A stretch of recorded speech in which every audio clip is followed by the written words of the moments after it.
What's up, everybody? Welcome to the Lifeonaire Show. I'm your host, Jason Wojo. I'm joined by my co-host, Polish Peter. And on the Lifeonaire Show, we help people make more, work less, and create a life and business they love.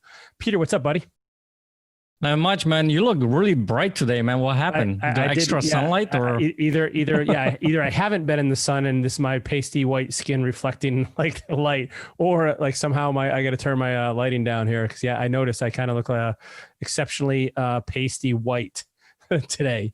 I'll go with the pasty white skin. Well, that's my goal. That's what. And I was gonna say your skin looks exceptionally smooth. You must have like the improve my focus thing on the Zoom meeting here, or improve my whatever appearance. That little tab, and that you can check there. Well, no, it's exfoliating, dude. Exfoliating. Okay, your loofah in your face. All right, let's go to the show. All right, here we go. So, listen, Eric and Christina George are our guests on this episode. I'll tell you, these guys are awesome, man. They're such go-getters. They're nice people. They're good people, and they're really successful. Like, I mean, sometimes you don't see that in a lot of people where they're just so open, they're so sharing, they're so friendly, and they've done so many cool things. I can't wait to get in this episode and start asking them questions as to like, hey, how have they been successful? How do they work together as a couple? You know, they have different businesses, like, and they manage to juggle all these things at once. Yeah, and the other thing is they both came from a completely two different backgrounds. And that happens quite often with people. And one is very corporate, the other one is very entrepreneurial. So I want you guys to listen from that perspective. If you have something like that going on in your life, whether they're in corporate or entrepreneurial, to really see how do you take on life? How do you get to live that vision? How you actually execute, right, with those couples? Because one of the things that I see a lot is that when people come together, when they have different backgrounds, sometimes it's really hard to resolve those things, and they're doing it very well. Now, the other thing is, at the end of this episode, they mentioned something called the 3 Ps that they believe are important to your success. So I encourage you guys to listen till the end and find out what those 3 Ps are, the PPP. That's it. Let's jump in right now. All right. Eric and Christina George. Eric and Christina, what's up, guys? Welcome to the Lifeonaire Show. Thanks for joining us. Hey, how's it going? Thanks for having us. We are excited to have you. So for our listeners who don't know you guys, Peter and I have known you. Well, I've probably known you more longer than Peter has. You guys, I met you through Lifeonaire, and I've watched your journey over the years. And I'll tell you, you guys, you guys are like a power couple to me. Like, I look at you and I'm like, wow, like they've accomplished so much. And I know you have so much wisdom and experience to share with other people. And there's actually, we talked previous to this interview as to some of the things we could discuss on the interview. And like, there's so many things that you guys are well versed in that have experience and that could share. But today I kind of wanted to focus a little bit on a few things. One is, you guys are in business together. And actually, in contrast to some couples where I feel like one of the partners is more of the support role behind the scenes, kind of just there to to keep things moving along. You guys are both like go-getters. You're both people that make things happen. And so one of the things I want to discuss on this interview is how you guys are actually able to do that and have a fruitful relationship. And you guys are parents. I mean, a lot of people would be intimidated by that. Is this something that you guys, and by the way, for our listeners, Christina quit a high-paying job at GE. How long ago was it now, Christina? 2.5 years ago. 2.5 years. And so you guys, and so you've had to really probably make some changes there as well. And I want to talk about maybe how you were able to do that and some of the steps that you had to go through. I mean, there's just a wealth of information here, but tell our listeners a little bit about yourselves so they can get to know you a little more. You can go first. All right. Eric George already got the interview here, or introduction. I have been more or less self-employed since about a year out of college. I did work for my parents' companies for a few years about a year after college, and learned a lot about house construction, building restoration, insulation, building science, and stuff like that, which was kind of the foundation of how I ended up getting into real estate after that. But I met Christina in 2005. 2005. I'm about to say You better get that right. Hey man, you did not. You did much not. longer. Much longer. I was like, what's year was that? Yeah, it's been 15 years that we've been together. Smack him a little bit, Christina. It's okay. Yeah, so I was in Louisville working for GE, as Wojo mentioned. So I had a little bit different background. Well, we both went to college, but my parents pushed the big get a job, go to school, get a good job kind of mentality. That was your status, that was how you're going to make it. So I got the engineering degree, the MBA, and went to work for GE and moved here to Louisville and just happened to meet this guy. And honestly thought corporate America was all there was in the life. I didn't know any different until I met him. And he's like, entrepreneur, wants to start his own business, didn't have any money at the time. And so it all worked out in the end 15 years later, but that's kind of was the beginning for us. So, you said something really interesting right there. Like that's, you thought that the corporate life was that's the only option there is. Like this is what you do. So tell me what it was like when you met Eric. Like, here's a guy who's like, was not on that path. Was this like opposites attract, or was this like, what is this guy like doing? Like, what was that like?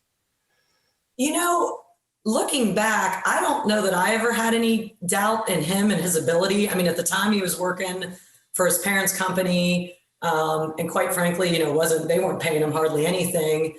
I definitely my parents definitely were skeptical.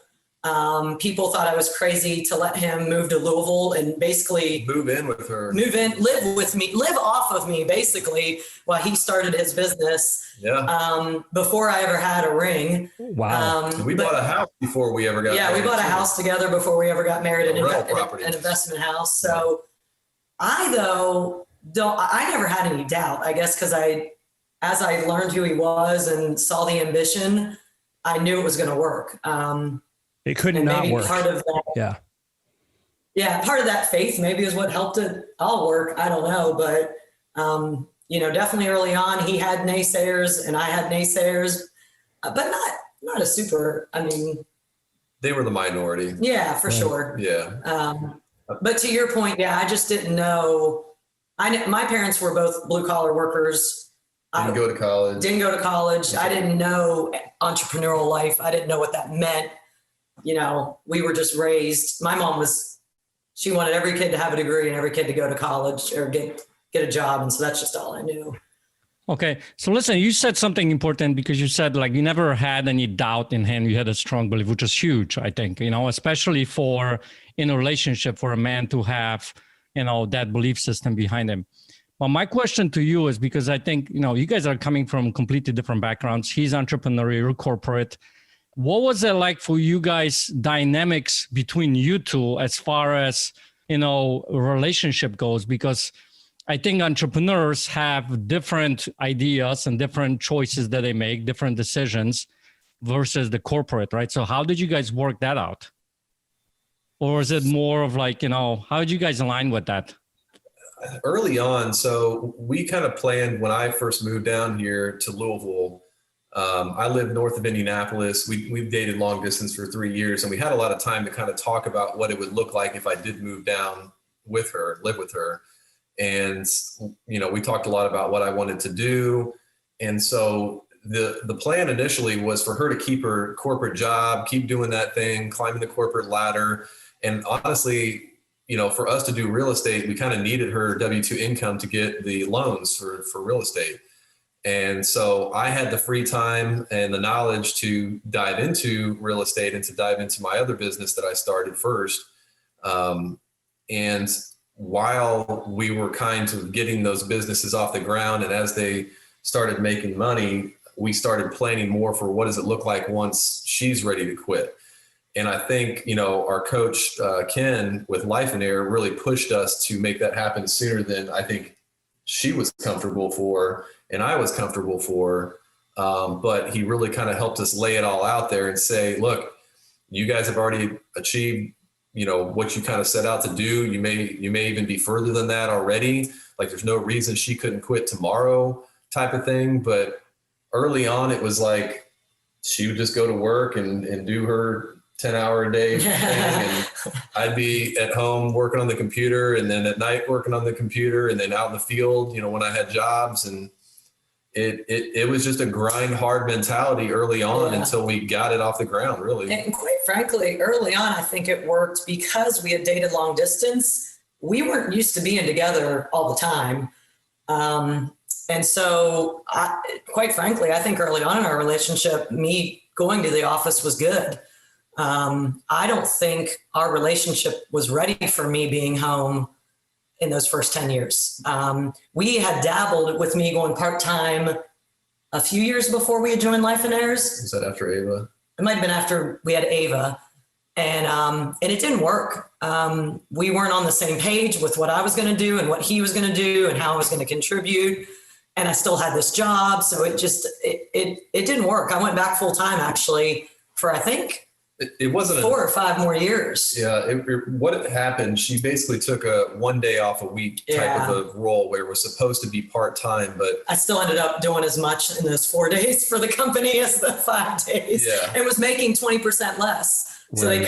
they cut my salary. And then when I was home, I was like, oh, I'm going to get shopping done and laundry done. And I wasn't contributing anything to the business. So it just wasn't laid out well. And, but we learned a lot from it. yeah. To answer your question, Peter, though, I think early on, we were the type of couple that needed space. I am not the type of woman that needs to hear from my husband all day long and text messages. Like I used to be amazed at the men I worked with at GE where their wives were calling all day long. And I'm like, what do they need? Like, what could they possibly need?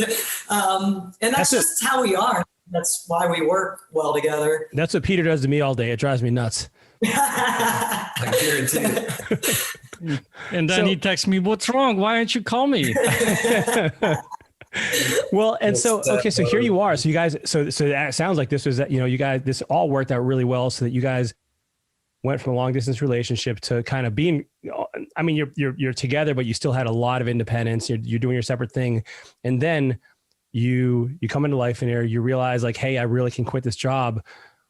At that point, had you already figured out the details of what it was going to look like for what your roles in the business, or how did that play out? Because now you guys are both involved in the business.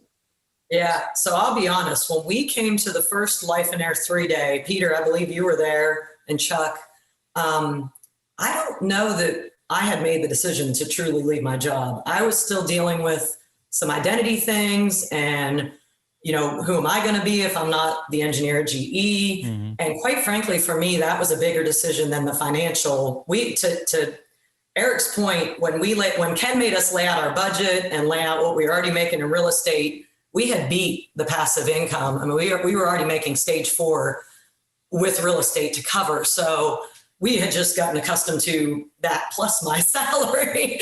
And so I had to go through that.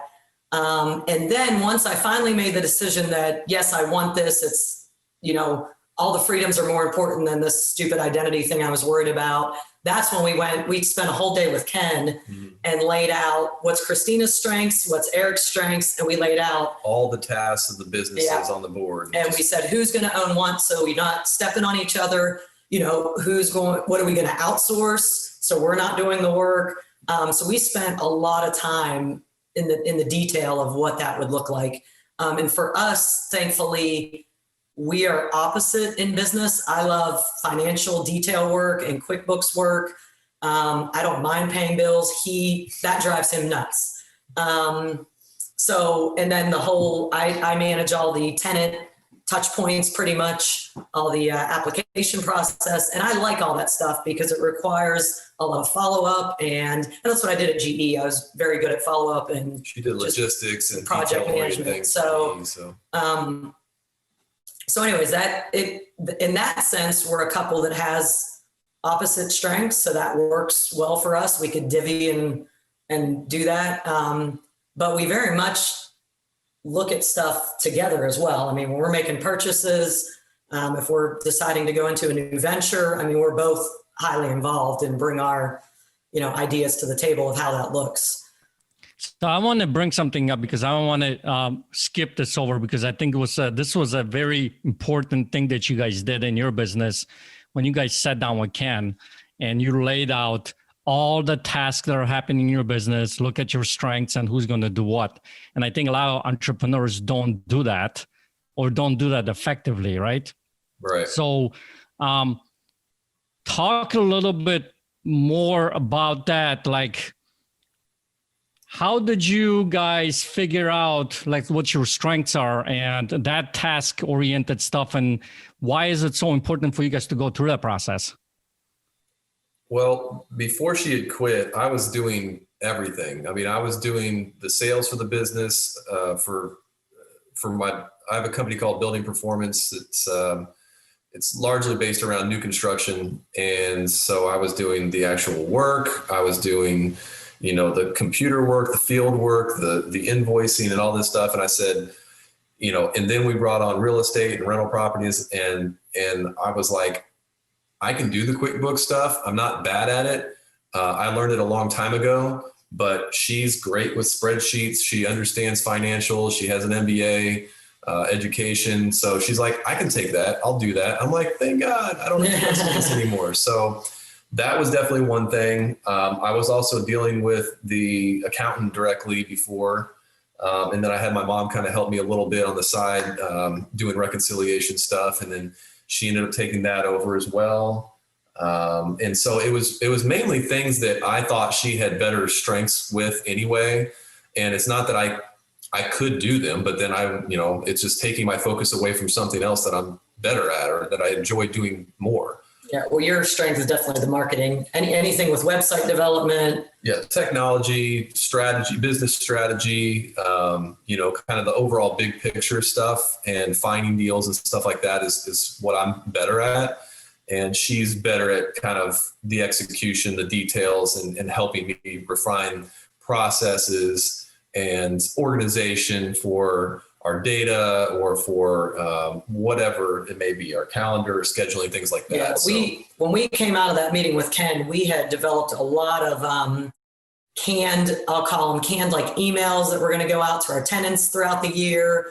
I developed a lot of SOPs for different processes. So things were written down. So like I've even made my tasks almost,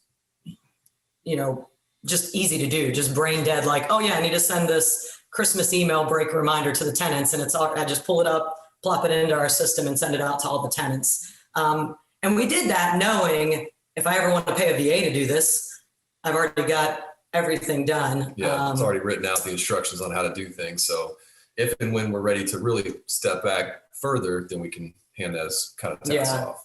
So go ahead, Joe. I was just going to say, so let me just summarize what I heard is like you guys did the exploded version of your business. And by the way, we did a breakdown like this at our business builder workshop, and Ken walked somebody through this as well. So you did an exploded business diagram, figured out all your roles, responsibilities, tasks, actions, and everything. And then you guys both looked at this kind of objectively as much as you were able to based on previous experience, maybe what you done previously, what you knew you liked, didn't like, what you knew you were good at, what you weren't good at, and then kind of just picked and chose. And then once you had that, now you're kind of on phase 2 where you're like, okay, even though I like this, if I want to systemize this and scale it, whether it's to make it easier for myself or for somebody else coming in, now you guys have done that as well. So you guys have kind of taken that and built it. And by the way, I don't think we specifically mentioned what business you guys are in for our listeners. Like what kind of business? I know you mentioned Building Performance, Eric, but you guys also have a rental portfolio and some other things. Yeah. So Building Performance, I have a few employees that more or less manage the day-to-day stuff with that business. We do home energy ratings, energy code compliance inspections for builders. So air leakage testing, duct leakage testing, energy modeling, new construction, mainly new construction stuff. Then I got into college rentals, student rentals. So that was the kind of the first set of rental properties that we bought. And I just kind of found a niche with that nobody else was really doing, and just started buying 1, 2, 3 houses a year and just kind of doing this model that we created for college rentals. and it worked really, really well. And it still is working really Still as well. well. Even we were a little nervous with COVID because we didn't know, for those of you that don't know, the college rentals we own are all around the University of Louisville, here in Louisville. So luckily for us, and I'm sure there's other towns out there like this, but the university is in an area downtown that it borders a couple neighborhoods that are very affordable. So we were able to get in houses starting in '08, mainly 4 and 5 bedrooms we like for the college rentals, but we were able to get into these pretty cheap, renovate them, and start demanding a pretty high rent, from the college students early on. It does take an extra amount of work and touch points because you're typically turning these houses every year. And some, investors ask us all the time locally, like, I can't believe you do that. Don't they trash your house? That's the typical things you get. But we, of course, have, we've been doing it 11 years now. So we've put lots of things in place to avoid those situations. So we got the college rentals, and then we were also flipping houses and did some wholesaling to generate cash to buy more rental properties. And then a couple of years ago, I met Mike Wagner through Lifeonaire and through Ken, and we bought our first storage facility about a year and a half ago. Yep. And that's going pretty well. And then since then we bought another one in Missouri, and we're under contract for a third. It's in Vincennes, Indiana right now. So our focus really has shifted from, I completely quit flipping and wholesaling almost 2 years ago now, because it just really didn't fit my vision. I thought it did. I thought that's what we would be good at together. And to be honest with you, when we started going down that path, just the extra amount of stress that it created and frustration and all that kind of stuff, it wasn't worth it. And so we just decided to end that and go a different route. So we kind of pivoted and went towards the storage route. And that's really my primary focus today is going, acquiring, finding good deals in storage and building that portfolio now. Ultimately, I think in the next 10 years, shifting from the single family over to the self-storage. So we sold one, I'll call it a college rental, but we sold it ultimately because it was a 3-bedroom, 1 bath. So it usually didn't rent very well. We had more post-college kids in there, like young professionals. And it's fine. It was still a good rental property for anybody. And we actually sold it to a friend of ours, and he did a 1031. It was a great deal for him. It was a good deal for us. But it gave us cash to put into self-storage. So. Again, we kind of looked at our portfolio and he said, where's the odd man out? Which one doesn't really fit our kind of, forte? And that was it. So we may continue to sell off a little bit here and there. Hey, we'll be right back with our interview with Eric and Christina George. But before we do that, I want to tell you about 2 very, very special events we have coming up. They are right around the corner, literally right around the corner. And what I'm referring to is our Get a Life Getaway, as well as our Business Builder Workshop. Now, as the titles kind of let you know, one of these focuses on your life, the other on business. Now, here's the truth: is you need both. So many people will have a great personal life and their business is in shambles, or vice versa. Their business is doing really well, but their personal life isn't even close to what they want it to be. And so the reason you both is because the entire purpose of our business is to provide for the life you want. And so you have to have these in harmony. You have to have them working with each other, not against each other. They have to complement each other, not compete with each other. And that's why we offer both of these events. Now, as a loyal podcast listener, you will get a discount. You can use a promo code SAVE100 at checkout. And the way you will register for these is simply to go to lifeonaire.com/experiences, and you will see the different events you get to sign up for, either or. Ideally, I'd really encourage you to do both because, like I said before, you really need both. And this is what it looks like for Lifeonaire is that most people will be working 20, 25 hours a week. We teach them how to do that. We teach them how to have a great life in the process. We give them a blueprint. We give them the action steps. This isn't pie in the sky, feel good approach to life or business. This is concrete strategy, techniques, and philosophies that will help you to have the life and business you want. Lifeonaire.com/experiences. I hope to see you there. Peter and I both teach these. And so we will walk you hand in hand through the process to create a business and a life you love. Let's get back to the interview. So one thing that just struck me as you guys were speaking was, what started with, your business roles and responsibilities of getting things off your plate so that you're more in alignment with what you're good at. Now you've essentially done the same thing with your business. So now you've looked at your business models and said, hey, which of these do I not want to do anymore? Which of these are more aligned with what I want to do? So there's been an evolution starting off at the individual level in what you did in your business. And now you guys have done that with your business itself so that you're more in alignment with your vision. So that was that process difficult, by the way? Because some people just they'll start going down a path and and they're so familiar with it and they've done it for so long and they're good at it and everybody knows them like that. And then all of a sudden you turn the ship. Was there any fear or anything behind that, or was that an easy decision? It helps when you pay somebody a monthly fee until you find your first deal. Well, I mean, talking about the flipping and the wholesaling thing, that was rather difficult, bullet to bite, really, because that was part of what we sat down with Ken to do originally, was to set up this business to more or less replace her income when she left GE. And we had the plan set up and we started executing that plan and we, started getting deals. And I just realized that it's going to take a lot more for me to do that, a lot more time, a lot more frustration and aggravation. And I kind of had a soul searching, moment at some point. And I was like, I don't want to do this. I don't want to do this. And so it was kind of difficult. We set up a whole other business for it. I mean, so to make a long story short, I literally I actively quit marketing over a year ago. And just this last week, I basically decided to sell the lead generation website and the logo and all that stuff that came with that business to another local investor. And it was a great deal for him. I basically recouped my kind of initial investment in the website and all that stuff. But it was just one thing that I had to get the distraction off my plate. I was like, I'm still paying for this. It's still something I have to actively either send the leads to somebody else.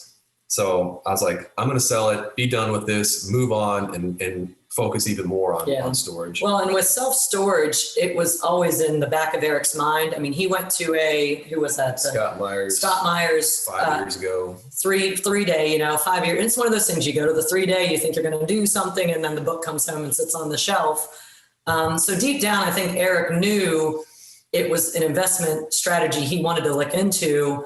And so, with Ken's help, when Ken started seeing our frustration and that whole stress level, and then introduced us to Mike Wagner, I joke about it because once we made the decision to do it and get in Mike's program, there was no doubt we were going to execute. I truly don't know that we would have bought a facility as fast as we did if we didn't get in that program. Right. Because I think just like the Scott Myers 3-day and then you leave and you come home, things don't take priority, right, until they're at the forefront. So I got a couple of questions for you because I think this is important to, discuss, because you guys are a couple, there's a lot of couples who are working in the business together.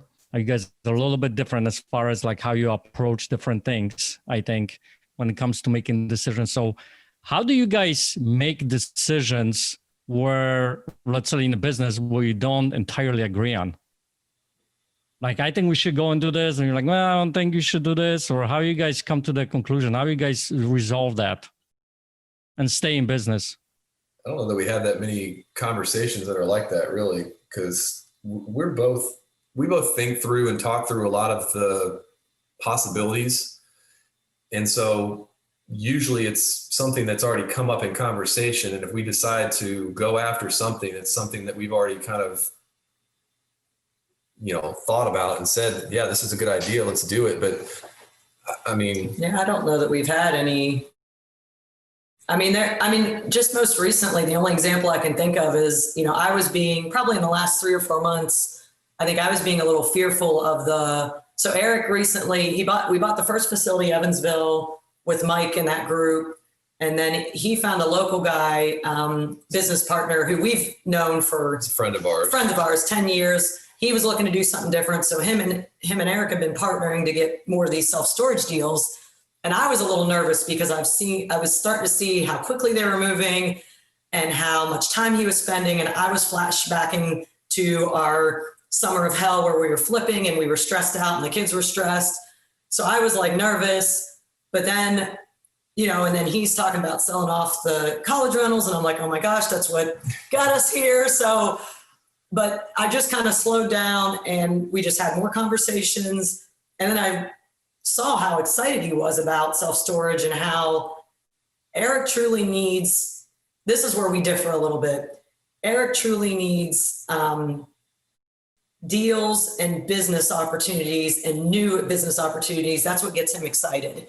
When he's stagnant in business, he's bored. And so when I saw how excited he was getting for this self-storage, I was like, okay, I just need to get out of the way. He knows what he's doing at this point. He's not going to bankrupt us. We're not going to do anything crazy. And I don't know what the turning point was, but I just kind of let it go and, said, I'm here to support you. And it's funny, Wojo, you talk about, no one has a support role. I'm still in a support role. I still deal with all the kids. And the way that I kind of look at, so she's not really involved on the front end of our deals, but she helps execute on the back end really well. So just, doing all the QuickBooks, helping us set up systems, helping us streamline processes, and all that's really important no matter what business you decide to start up, if it's real estate or any other business. And so, she's always just kind of had the faith in me to go do what you do best, go find the deals, and I'll help support you and execute. He bought a house one day. I didn't even know it. I found out on Facebook. I was like, you bought a house today. Hey, honey, how was your day? I bought a house. So that, again, I think, Peter, it goes back to that faith. Communication. And we talk constantly, probably too much about business, maybe sometimes. We've never kind of put, you talk to other couples where they're like, let's turn it off after a certain time at night. And we try to do that like when the kids are home, and when it's dinner time. We don't talk about business, or at least as much as possible. Ava will stop us if we are. Right. Go ahead. So listen, the recurring thing that I hear from you guys is faith in each other. I think it's important when it comes to actually couple business, right? Believing in each other, having faith, having each other's back, I think is one. Communication, you guys mentioned, is another thing that's really important. I think the third thing that you guys have brought up several times, you brought up Ken several times, you brought up different coaches and things like that. So for anyone who's listening out under the show, how important do you think like the coaching is and having someone in your corner like that, do you think? I think it's really important, especially, if you're going through a time of change in your life, especially if you want to have a lot of change in your life and you're not sure how to do that, having somebody that has a really good outside perspective that can kind of look at what's happening from a 30,000 foot view and kind of offer you some suggestions and directions on what they see that you may not be able to see yourself. It definitely helps you kind of hone in your vision and create the path that you want, whether it's with real estate or with something else. I've had, I won't necessarily call them coaches, but they've been mentors to me in one industry or another. And they're people that I always reach out to and call if I have certain situations. And so having that resource, that network of people that you can reach out to kind of bounce ideas off of and get different perspectives is huge. And when you decide to sign up with the coaching program, you really need to make sure that you're all in and that you really take advantage of that coaching and tell them what you want and demand it from them, that they give it back to you. So, and we got that from our coaches. So. Yeah. I was actually shocked in Lifeonaire even that, we go to these 3 days and some people will say, well, I haven't called Ken in 3 months. And I'm like, what? Yeah, like what we didn't miss them. We don't miss a month. It's we may have nothing to talk about, but we're going to get on that call because there's going to be something that comes up. There's going to be some area that we just didn't think about. And to add to Eric, I can't think of time, early on, we got with Fortune Builders kind of early on. And we don't need to talk about that here, but they at least made us remember they made us do a 5-year where you want to be. And I can at least attribute to that process is how we kind of stumbled on the college rentals and how we built up our passive income. Just writing down your goals and putting that out there in the world Yeah. and kind of visualizing it, thinking about it. I mean, looking back over the last 20 years, I don't think there's anything that I've ever accomplished that I didn't have the forethought or the ambition to go do.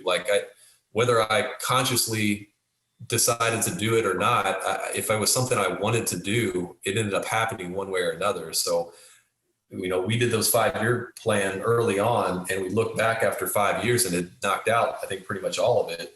And we're like, all right, well, we need the next, 1, 3, 5, 10-year plan to start. So it's definitely something I recommend people do. Well, I so think go ahead, Peter. Well, I think a couple important things that you guys mentioned about the mentorship or coaching is, one, all in, and two, demand it. I never heard really that kind of side of it, like demanded from the mentor, demanded from the coach to, deliver on it. And I think you guys, that's why you guys are so successful, because you guys are looking from that point of view. I mean, you're paying for it, right? You're paying one way or another with your time, with your money, for that education and for that consulting. And so, if you need help, you need to be honest with yourself and be honest with your coach and ask for it and say, hit me with it. Just be brutally honest with me. What is it that I'm not telling you? Or what, Peter's famous for that kind of stuff. What is it that you don't want to talk about today? We've learned you that from Peter. So let me ask you, what don't you guys want to talk about on this call? Well, you'd have to put my dog down. So what I'm hearing though is you guys are coachable and you guys take action, and so that's one thing that you guys have as a tremendous benefit to your success. And so what I'm curious is, like, so you're migrating your business, you're evolving. And actually I heard as well, Eric, you basically had to quit your job of flipping and wholesaling, just like Christina had to quit her job. Have you, and Christina mentioned you always kind of need this next thing, the challenge. And by the way, I think everyone, you always need another mountain to climb. You always need another challenge, and that, and in complacency, you get lazy, and then you feel like you have no purpose, and it's just a downhill spiral from there. As you start, what's next for you guys? And as you start moving down the storage stuff more seriously, and maybe this even replaces the college rentals, like, have you guys kind of revisited like what life is going to look like once you get there, or do you guys just kind of play it out and project it out a few years out, or what's your advice for people as they kind of they're working their own path?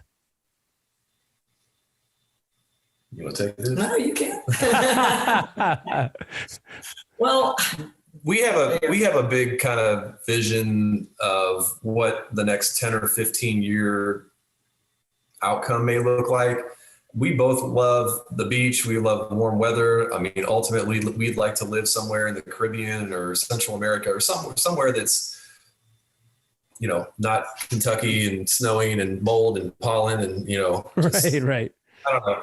Just, I love the ocean. She loves, the ocean. And so whether we work, one thing that I like about what we set up is that we can do most of what we do from anywhere. And so that's one of the things that really attracted me to storage, is that I can continue to grow that business and not have to be tied to a physical location. And so and we like to travel. So the next 5 to 10 years, what I would love to do is continue to do more traveling, especially, with our family, with Christina and I, without the kids as well. But we like to see new places. We like to be able to do things with our friends that live in different states. And so I've been intentionally over the last 5 or 10 years doing more things that kind of set up that passive income and that time freedom, flexibility, Yeah. So I'm not sure that fully answered your question. No, man, it does. And that's what, one of the things I was trying to get at is like, what's all of this for? Like, why are we doing this? Yes, it's fun to kind of conquer the next business challenge and make money and have all this passive income coming in. But at some point there's got to be something as well behind that you guys have as a why, I guess you could say, to do this. Well, and so, and from my standpoint, all of that is completely real, but I'm getting much more into now because of our success, I've been able to find more organizations locally to give to.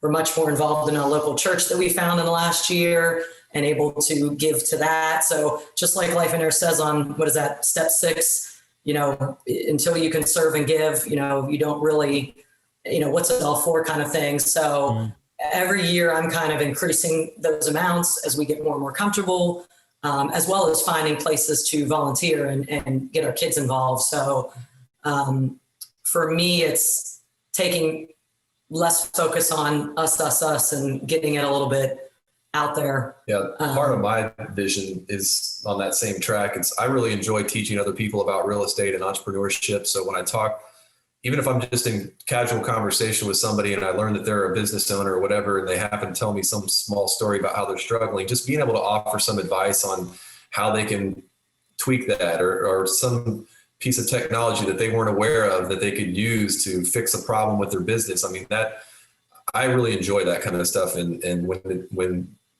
somebody, takes that and runs with it and it helps them do better and give them more free time, I mean, I feel good about that kind of thing. So, I think our biggest thing right now is we're trying to protect our time so that we're spending time with the kids when they're here.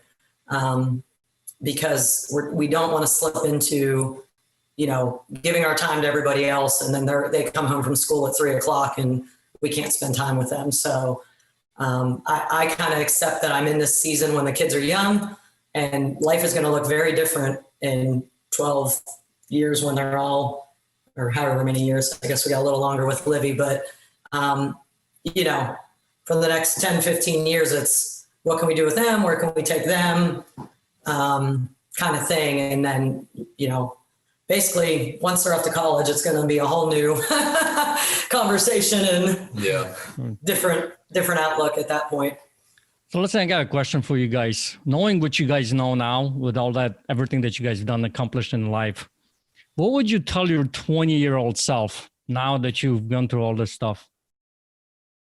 It's going to get better. What piece of advice would you give him 20 years old? What? It's going to get better. It's going to get better, Christina? It's going to get better. Be persistent and stick with the, stick with the plan. Keep pushing forward. It's,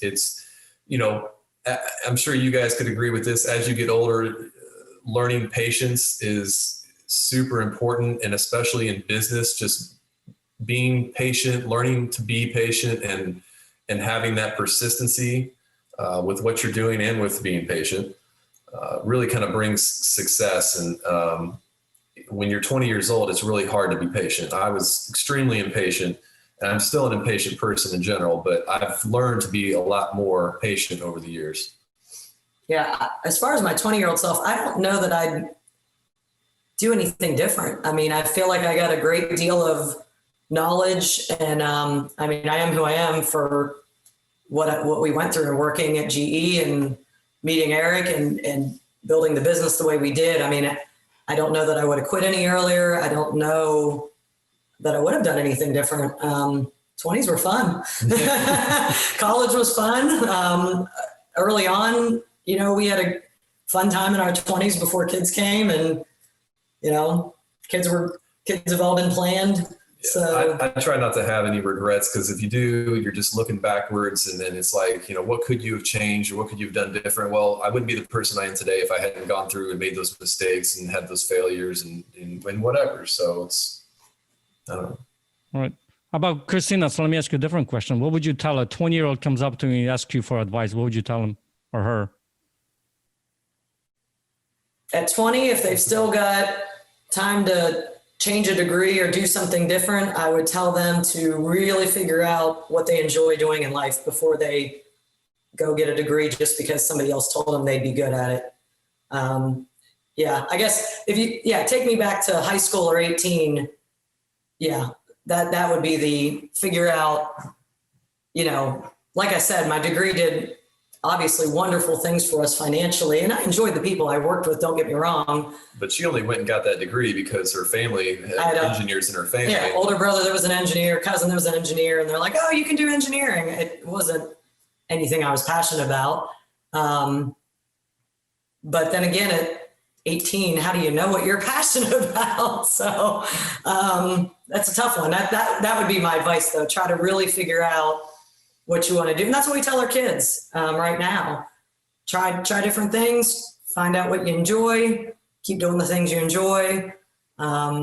and Yeah, and don't regret if you go down a path and you end up not liking it. It's okay. yeah. Well, you guys have both It's a fine basically line. done that. Yeah. I struggle with that though, because it's, especially with the kids, it's a fine line of, you don't want people to give up on things too soon. Because you may find that you enjoy it if you continue down a certain path.